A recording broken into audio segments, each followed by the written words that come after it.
របបសង្គមកិច្ចរបស់ទាហានខ្ញុំឃើញថារាជការមិនមែនអត់ថវិកា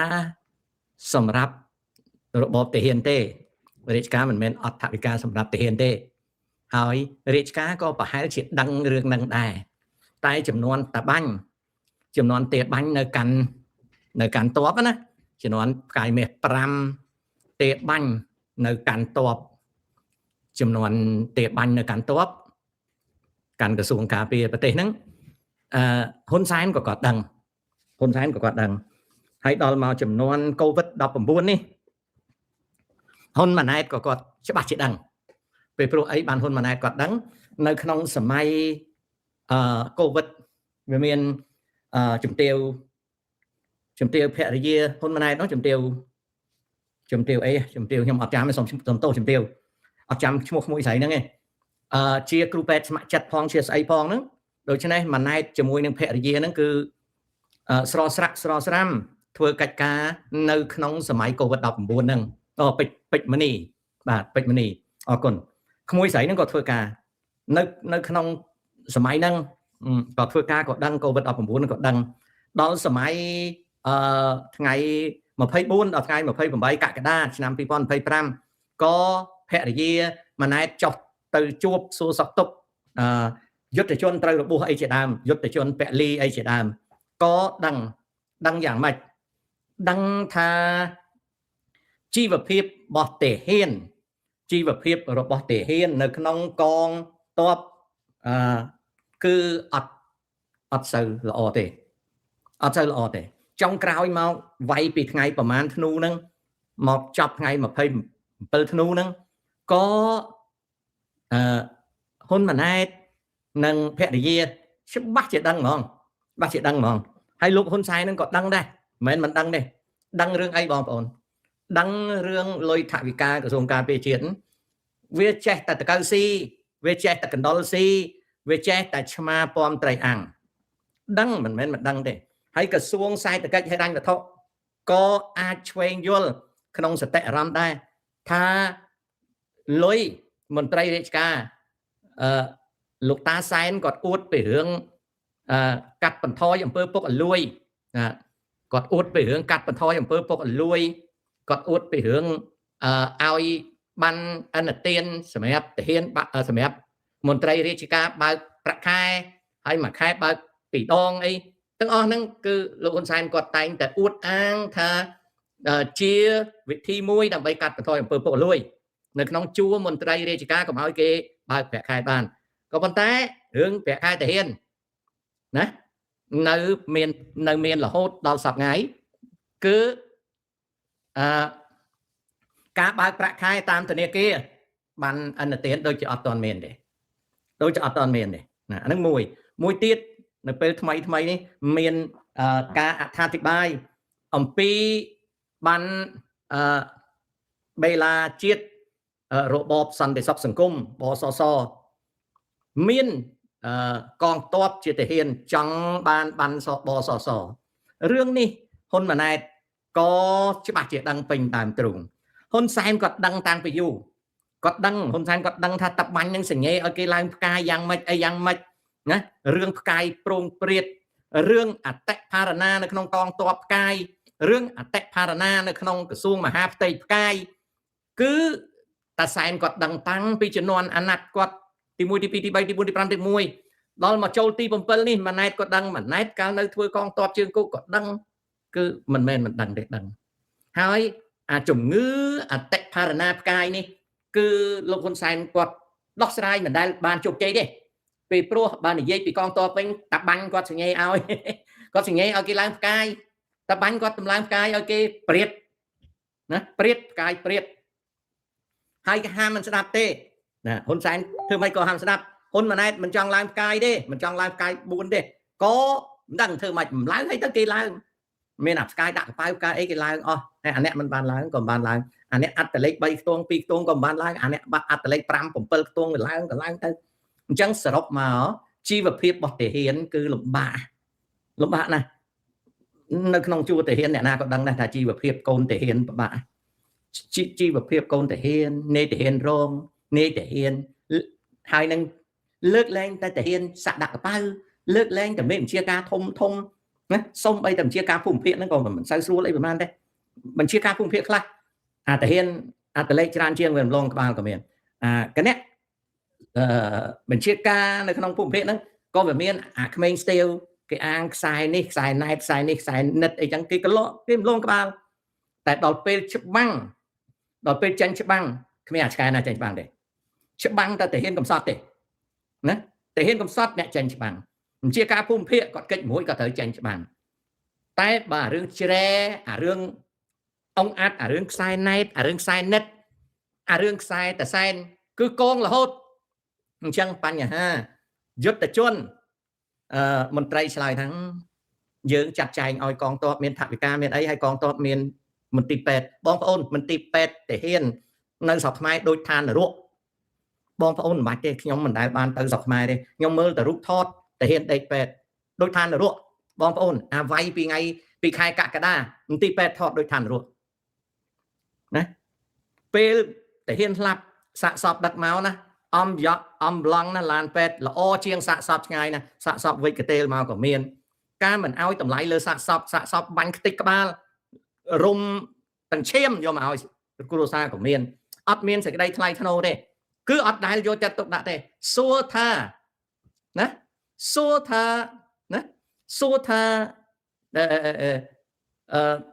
ហ៊ុនសែនដឹងឯងសួរថាហ៊ុនម៉ាណែតដឹងឯងដឹងថាលុយឲ្យទៅការពារជាតិណាអាកណ្ដុលអាកន្លាតអាកណ្ឌាវាស៊ីអស់លីងវាស៊ីអស់បងប្អូនវាស៊ីអស់បើវាស៊ីអស់ទៅវាអត់ដែរបានទេចំណែកអាពួកដែលវាដើរតាមក្រុងដែលវាសង្ហាវាលៀកពាក់សង្ហាវាមិនសូវគិតរឿងលុយនឹងទេចុះវាកូនអ្នកមានវាកូនលោកធំមិនមានគិតអីប៉ុន្តែតែហ៊ានក្រីក្រហ្នឹងគឺអត់ទេអត់ដែលបានអីទេបងប្អូន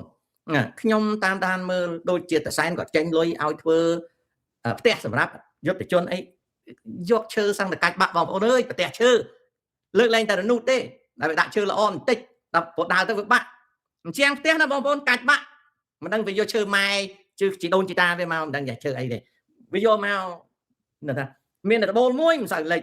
ហើយនឹងអារនៀបហ្នឹងមិនសូវលេចទេអាកម្មចតាហ្នឹងមិនបាក់ទេប៉ុន្តែអញ្ចឹងផ្ទះកាច់បាក់បងប្អូនឈើកាច់បាក់បងប្អូនណាកាច់បាក់វេទនាណាស់បងប្អូនអើយអញ្ចឹងហើយណាប្រាក់ខែតាហ៊ានមិនបានវាមិនបើកតាមបានអន្តទានមិនក៏គ្មាន ATM card សម្រាប់បើកមិនក៏អត់មាន bank card សម្រាប់បើកពីព្រោះ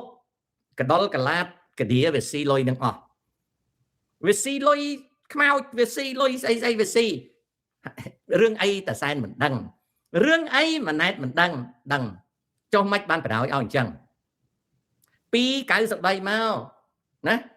វាមានស្ដាច់ក្រាញ់ណាវាមានស្ដាច់ក្រាញ់មិនអញ្ចឹងវាមានស្ដាច់ក្រាញ់មេតបធំវាសិតតែស្ដាច់ក្រាញ់ណាខ្ញុំភ្លេចអស់ហើយឈ្មោះមេតបហ្នឹងខ្ញុំភ្លេចអស់ហើយប៉ុន្តែមេតបពីដើមដែលកាន់មួយផ្នែកហ្នឹងជំនាន់គេហៅថាពួកជំនាន់តាសែនហ្នឹងជំនាន់តាបាញ់ហ្នឹងគឺសិតតែស្ដាច់ក្រាញ់មានឈ្មោះជនជាតិអីផងខ្ញុំភ្លេចអស់ហើយខ្ញុំភ្លេចអស់ហើយជំនាន់ហ្នឹងថាវាស្ដាច់ក្រាញ់ដល់ក្រោយអាពួកហ្នឹងចោលអស់ទៅអាពួកក្រោយហ្នឹងវាអត់មានស្ដាច់ក្រាញ់ទេប៉ុន្តែគេហៅខ្សែណែតខ្សែនិតជាពិសេសខ្សែណែតអូយមកហឹកហ៊ុនម៉ាណែតកងទ័ពជើងគោកអាខ្សែណែតវាកាងគ្រប់កន្លែងប៉ុន្តែដល់ពេលច្បាំងអត់មានខ្សែណែតទៅច្បាំងទេវើយអាពួកនោះកិច្ចបាត់ច្បាំងឆ្នាំ2025នេះកិច្ចបាត់អស់លីងអាពួកខ្សែណែតនឹងកិច្ចអស់លីងប៉ុន្តែមិនមែនកិច្ចអស់ទេណានៅមានអាខ្លះហ្នឹងបាក់តបមានអាខ្លះបាក់តបមានអាខ្លះបាក់តបគេហៅថាកងអន្តរាគមន៍ទៅដល់សៀមវាលាំងមកវិញបាក់តបដោយសារអីគឺអំពើថ្លៃថ្នូរអំពើកឌៀស៊ីអំពើកឡាតវាស៊ីអំពើឆ្កែវាលួចពំអំពើឆ្មាលួចត្រីអាំងថាស៊ីតិចស៊ីទីបងប្អូនអើយស៊ីតិចស៊ីទីតាំងពីសម័យតាហ៊ានកំពង់ស្ពឺដឹកតាហ៊ានពីណាមកទេដឹកក្របមកកំពង់ស្ពឺខ្ទុះងាប់ប្រហែលអ្នកហ្នឹងសំបីតែសម័យហ្នឹងក៏ស៊ីដែរស៊ីគ្នាមិនអស់ទេអាសម័យ COVID-19 ក៏ស៊ីអាសម័យផ្ទុះនៅកំពង់ស្ពឺមានក្របដឹកយកមកផ្ទុះដុំក្តាំងញ៉ៃអស់ហ្នឹងក៏ស៊ីថាស៊ីគ្មានឈប់ទេបងប្អូនហើយសម័យតាបាញ់ហ្នឹងគឺថារឿងផ្កាយទុកជាប់ឯតាបាញ់ក៏សញ្ញេឲ្យផ្កាយឡើងរហូតតាបាញ់នៅតែជាតាបាញ់ដដែលហ្នឹង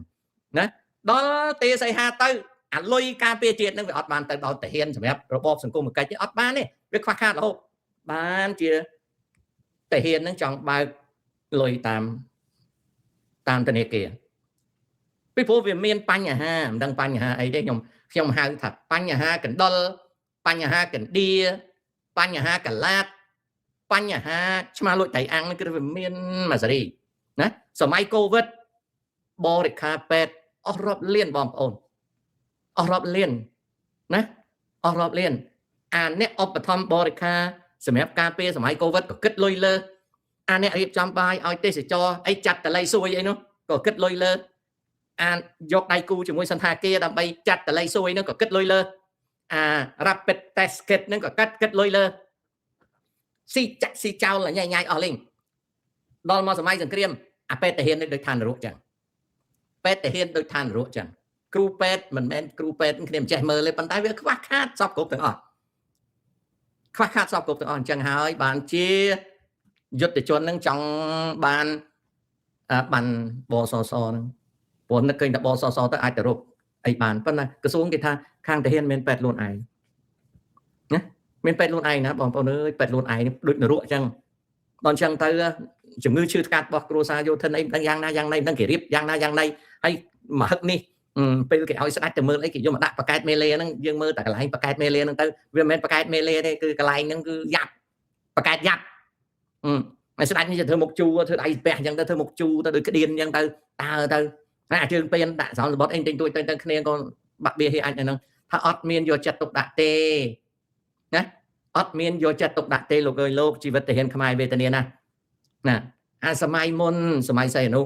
តាហ៊ានខ្មែរគេមិនដែលឲ្យហាត់រៀនអីទេគេឲ្យតែលើកថ្នល់បើសីហនុវិជោធ្វើការហត្ថកម្មឲ្យតែលើកថ្នល់ទេដល់មកសម័យលន់ណុលមើលនេះរូបសម័យលន់ណុលនេះតាហ៊ានសម័យលន់ណុលនេះតាហ៊ានសម័យលន់ណុលមើលអានេះខ្ញុំមិនហ៊ានយករូបច្រើនណាស់ខ្ញុំមានរូបច្រើនណាស់ខ្ញុំមិនហ៊ានយករូបសម័យលន់ណុលមកឲ្យគាត់ឲ្យឃើញនេះឃើញទេឃើញតាហ៊ានសម័យលន់ណុល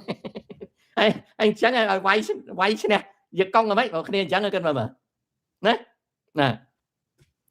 ប្រាក់ខែក៏បើកហើយឥឡូវនេះសម័យគេហៅអីសម្ដេចដាច់ជោអរគុណសន្តិភាព30ឆ្នាំតាហ៊ាន2/3អត់ចាញ់ច្បាំងទេ1/3ចាញ់ច្បាំងហើយក៏មានអាអ្នកជឿគេថាអ្នកតាហ៊ានមិនមែនចាញ់ច្បាំងទាំងអស់គេមានកងវិស្វកម្មគេមានកងអន្តរាគមគេមានកងផោះពេលគេមានកងដឹកជញ្ជូនគេមានកងអីអញ្ចឹងហើយបានតាហ៊ានមានតែប៉ុណ្្នឹងឯងចាញ់ច្បាំងអាហ្នឹងអញ្ចឹងវេទនាណាស់ជីវិតតាហ៊ាននោះវេទនាណាស់មានក្មួយស្រីមួយខ្ញុំមិនដឹងឈ្មោះគាត់មិនទេគាត់និយាយសម្ដីពីរោះមុខមាត់ស្អាតបាតសម្ដីគាត់ពីរោះមានក្មួយស្រីមួយគាត់ថានៅអាមេរិកហ្នឹងដែរគាត់តវ៉ានឹងខ្ញុំពីរឿងខ្ញុំនិយាយថាក្មេងៗបើគ្រប់អាយុចូលកំណែនតាហ៊ានគិតខ្លួនឯងទៅតើត្រូវទៅច្បាំងការពារអំណាចគេឬទេណាហើយខ្ញុំនិយាយលេងខ្ញុំថាខ្ញុំសក់ចិត្តក្បត់ជាតិចុះខ្ញុំបបួលឲ្យកូនក្មេងហ្នឹងកុំទៅច្បាំងអីពីព្រោះច្បាំងការពារអំណាចគេមិនមែនស្នេហាជាតិការពារទឹកដីអីទេហើយក្មួយស្រីហ្នឹងគាត់និយាយគាត់ថាវាមិនអញ្ចឹងទេដែលកងទ័ពហ្នឹងអ្នកដែលបម្រើកងទ័ពហ្នឹងសិតតែស្ម័គ្រចិត្តគេអត់មានកែនទេគេអត់មានចាប់កងទ័ពទេក្មួយស្រីហ្នឹងនិយាយវាត្រឹមត្រូវហើយឆ្នាំ25មកតែឆ្នាំ26គេហៅការតាប់កិច្ចយោធាហ្នឹងកំណែនហើយគេមិនប្រើពាក្យកំណែនកាលណាគេប្រើពាក្យថាការតាប់កិច្ចមិនមែនជាភារកិច្ចទេគឺការតាប់កិច្ចភាសាអង់គ្លេសគេហៅថា duty វាជា obligation បើវាជា military duty វាជា draft ណាអាហ្នឹងទី1ក្មួយស្រីហ្នឹងគាត់អត់យល់គាត់ថាគេមិនបខំឲ្យក្មេងចូលធ្វើទាហានទេក្មេងស្ម័គ្រចិត្តខ្លួនឯងទេអាហ្នឹងរឿងឆ្នាំ25ប៉ុន្តែឆ្នាំ26មិនអញ្ចឹងទេគឺជាប់កំណែនកងទ័ពគេអត់ប្រើពាក្យកំណែនគេថាការតាប់កិច្ចការតាប់កិច្ចហ្នឹងឲ្យកំណែននោះអាហ្នឹងអញ្ចឹងតែកាលគេច្បាំងគេយកហើយហ្នឹងមួយខ្ញុំឲ្យក្មេងៗគិតថាតើយើងច្បាំងការពារទឹកដីឬការពារពួកអាខ្ជិលទាំងឡាយអាពុកអលួយទាំងឡាយការពារអំណាចឲ្យវាហើយយើងក្រីក្រទៅគ្រោះថ្នាក់ការពារឲ្យវាគិតខ្លួនឯងទៅហ្នឹងមួយទៀតក្មួយស្រីនេះក៏តបគាត់ថាអ្នកធំណាអ្នកធំគេមានអង្គរៈគេមិនចាំបាច់ឲ្យតាហ៊ានក្មេងៗទៅការពារគេទេក្មួយនេះក៏អត់យល់ថា ទៅច្បាំងជាមួយថៃក៏ដោយច្បាំងជាមួយយួនក៏ដោយបរទេសណាក៏ដោយគឺការពារអ្នកកាន់អំណាចឯនោះទេ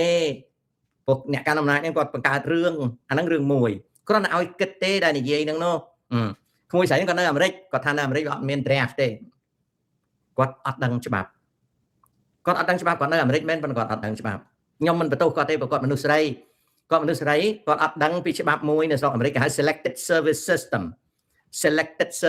ហ្នឹងហើយជា draft នោះក៏ប៉ុន្តែនៅពេលណាសហរដ្ឋអាមេរិក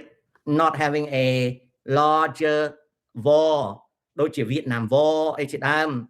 ណាកាលណាអាមេរិកអត់មានសមរភូមិធំនៅក្នុងសង្គ្រាមហើយ